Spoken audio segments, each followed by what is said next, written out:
Joining me live from Dubai, Mike Hesson. Hes, a great game from the English side there. Although they haven't been really tested, do they look threatening in this tournament, do you think? Yeah, I certainly think they do, Laura. I mean, they've obviously lost a huge amount of talent from their bowling attack. The likes of Archer, Stokes, Sam Curran, to name a few. And basically they've been able to replace those pretty quickly. So the likes of Tamal Mills has come in, Chris Wokes, and they basically just filled those gaps nicely. Particularly from a bowling point of view, which I think was the main threat for England. We all know they're power-packed from a batting point of view, but with the ball, they've really stepped up. So they certainly look a genuine threat in this tournament. Yeah, I must ask you, quick chat, just slightly away from the T20 World Cup. What did you make of Ben Stokes announcing that we did talk about it, we might see him in the Ashes, and that'll be giving England another bit of a boost, even for this campaign, knowing that the Ashes are coming up. They have a long time away from home right now. Well, I think when you add a player of that quality to the mix, I mean, it just adds a huge amount of confidence to the group. So, yeah, I understand he rang Joe Root, and Joe Root obviously was pretty delighted with the news, as I think are we as the viewing public. So it'd be great to have him there, and I'm sure he'll play a major part in that series.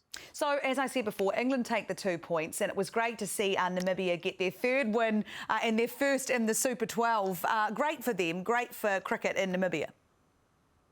Look, it certainly is, and there's a large South African influence in that squad, and they're key players. I mean, the likes of David Visa is a key player, but it was a man by the name of Trumpelman who's bowled the first over of the game, and to be fair, the game was over after 5 balls. He took 3 top-order wickets. Scotland certainly missed Kyle Kutzer at the top from an opening point of view, but to lose 3 wickets in the opening over to left-arm seam, they really struggled to get back in the game after that. Last night we saw New Zealand get their campaign underway, and it was disappointing. It was close. New Zealand got close. But I'd love your take on this, because we're hearing more and more that the ICC didn't give the Blackcaps the go-ahead to do a straight swap for swap with Lockie Ferguson and the injury replacement Adam Milne. What happens there? What are the repercussions there? I mean, can you do anything as a former coach? What's Gary Stead going through right now? From Gary Stead's perspective, I think I'll be very frustrated. And I'm sure he is. I mean, the whole idea within this COVID era is that you have replacements on board. You have them training in your squad, you have them in your bio bubble, so that if something occurs, you can make that change relatively quickly. There are doctors online, there are independent doctors who can make those assessments of the MRI scan. It was clearly a grade 2 tier, so it's a pretty easy decision to make.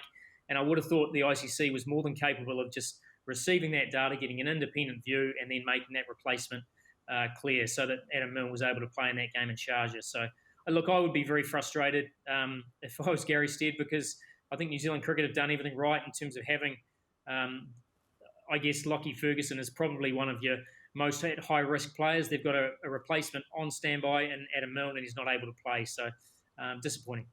Really disappointing. And, I mean, the match itself, it was close. New Zealand did an incredible job of staying in that game, even though they were maybe 10, 15 runs short in the end. What did you make of their performance? Because it does make things very tough for New Zealand now. They need to win. They need to beat India for starters. Well, I think Sharjah was always going to be a challenge, Laura. I mean, from a batting point of view, it is difficult, especially against genuine bowlers who are used to bowling on those surfaces. I thought the Pakistani bowlers bowled a better length. In terms of we struggled to score in the power play. It wasn't through lack of trying, it was just through lack of the ability to time the ball. And then once you get behind the game, to be able to increase that momentum in the back end, the last 10 is just too difficult. So I think New Zealand would have taken, once again, some further potential changes that they need to make to their tactics in terms of how they can attack those front 10 overs. They tried it, obviously, with Daryl Mitchell at the top, but it is difficult against a high-quality attack. And from a bowling point of view, I thought New Zealand were very good. The only thing I would say is in Sharjah, you can't afford to get hit back over your head. And I think we got hit for 6 sixes back over our head, which is potentially too many, and that probably made the difference.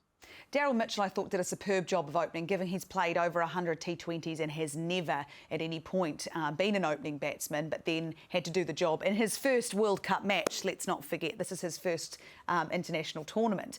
So brilliant. But let's talk about the batting lineup, because Jimmy Neesham moved up the order over Devon Conway, came in at 4. It really does expose your middle to lower order, because you've taken the power and you've put it at the top, which of course is Daryl Mitchell. And what has been we've been told that Jimmy Neesham is your finisher. Why bring him up the order? Did you like it? Or what would you like to see in the next match?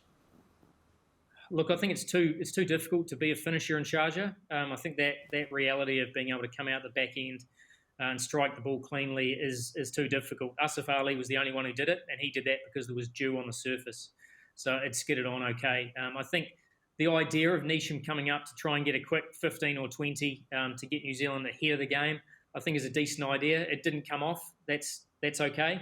And then obviously they had Conway to finish. But I think your traditional finishes will come more into play in the likes of Abu Dhabi and Dubai. But Sharjah, I think you do have to play it a little bit different. And in the end, I think the toss of being able to chase under lights, under those last 3 or 4 overs, the ball just did skid on, so it made it a little bit challenging. Were you surprised to see Ish Sodhi come in ahead of Tim Southee in those final overs of our innings, given that our currency we were looking for was boundaries? Well, I guess the thing with Sodhi is he does attack spin nicely, and he also gets sort of low to the ground, so he can generate some pace on the ball. So, look, once again, he's a decent player of spin. Tim Southee's a very good striker of spin. I'm not sure, you're not privy to it when you're not in the camp all the time, but I mean, Tim Southee's obviously done a good job for us finishing in the past, but that's the only thing I can think of from a Sodhi perspective. So onwards and upwards for the Blackcaps. You have faith they can do it?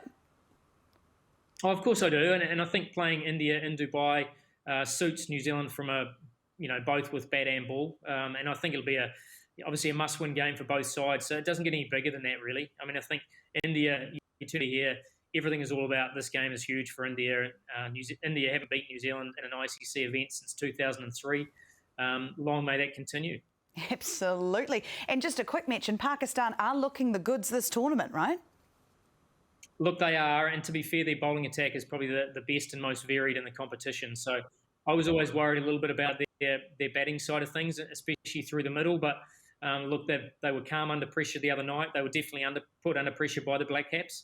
But as I said, I think Dew helped them in the end, and also that experience of the likes of Shoaib Malik. So look, it was a tidy performance from New Zealand. They just weren't quite able to put the pressure on, and Pakistan certainly showed that once again they're probably one of the favourites now. All right, Mike Hesson, as always, I want to thank you for your time over there in Dubai. We're going to catch up with him later on in the tournament.